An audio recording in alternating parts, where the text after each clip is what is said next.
সব মায়েরাই ঠিক এই রকমই হয়। এই মানু, কিছু করছিস? তোর সঙ্গে একটু কথা ছিল।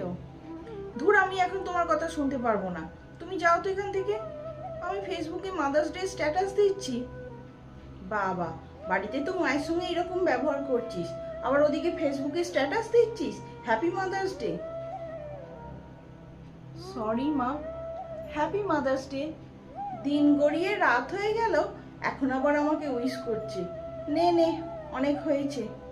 আচ্ছা শোনো না মা, আজকে রাত্রে তোমায় আর রান্না করতে হবে না।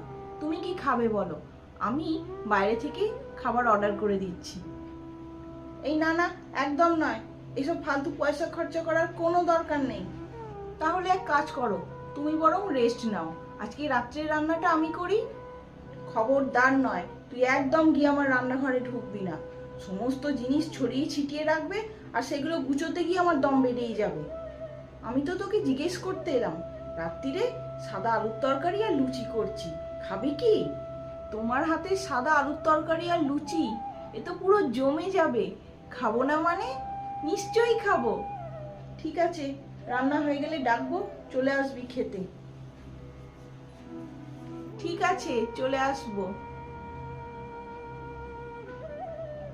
সব মায়েরাই না ঠিক এইরকমই হয়।